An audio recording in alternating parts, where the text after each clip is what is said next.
ही कहाणी आहे हिन मुआशरे जी, उन्हनि मज़लूम औरतुनि जी जिनखे ॼमण सां अभागण कोठियो वञे थो। जवानी जे ॾाके ते पेर रखनि त भाउ ऐं पीउ जे शक जी तलवार हर वक़्तु उन्हनि जे कंध मथां लटकियल रहे थी। चोरीअ जा कम था ॾिसो, सॼे ॻोठ में ख्वार कयो अथई, सॼे ॻोठ में। बस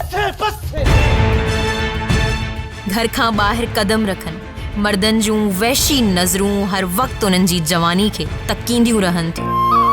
पंहिंजा समूरा ख्वाब उमीदूं अरमान सीने अंदरि सांडे दर्द ऐं पीड़ा जा हज़ारे बार सिर मथां सही पोइ बिना आस्ते जीअनि थियूं त मन संदन जो भाग वराको खाए, पर ही त शाह साईं जे बेद जो यो मफ़हूम बणिजी वञनि थियूं। सरजियस तां सूर समाई त सुख वया, इहे ॿई पूर मूं निमाणी नसीब थिया।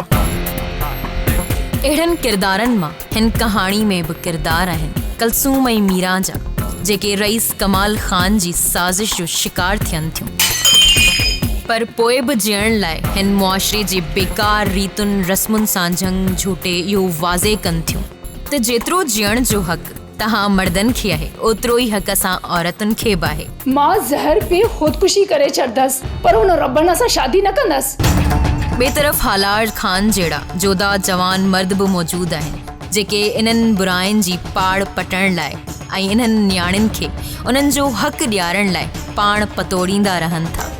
जिथे ज़ुल्म जी बाज़ार गरम हुजे ऐं अमन जे पखी जा पर ओठे जहिड़ा ज़ालिम किरदार हर वक़्तु पटींदा रहनि था, त उते रईस गफ़ार ख़ान जहिड़ा किरदार बि मौजूद आहिनि। जेकॾहिं मूं जे पूरे जिस्म जो रत निचोड़े न कढियो त मां गफ़ार ख़ान सॾाइण छॾे ॾींदुसि। जिथे गुलाम जहिड़ा ज़ालिम भाउ टकनि जी लालच में अची भेणुनि मथां नाहक ज़ुल्म कनि था, उते वरी अलण जहिड़ा पीउ बि मौजूद आहिनि, जेके पंहिंजी न्याणियुनि जी ख़ुशियुनि लाइ पाण पतोड़ींदे बि नज़र ईंदा।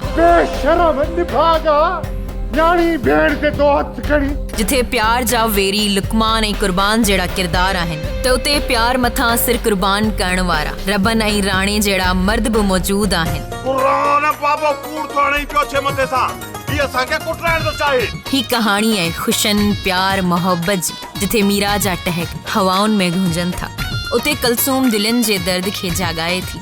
जिथे भेणुनि मथां ज़ुल्म कंदड़ भाइर आहिनि, त उते ई वरी पठाणी जहिड़ी दादली भेण जा भाइर, जेके पंहिंजी भेण मथां सिर फिदा करण वारा भाउ बि मौजूद आहिनि। जिथे ज़ुल्म ॾाढ जे करे ज़िंदगी ज़हर बणियल आहे, भल ज़ुल्म दर्द ऐं पीड़ाउनि जी कारी राति केॾी बि वॾी छो न हुजे, पर नेठ त कुर्ब प्यार ऐं मोहब्बत जो सिज त उभरणो आहे।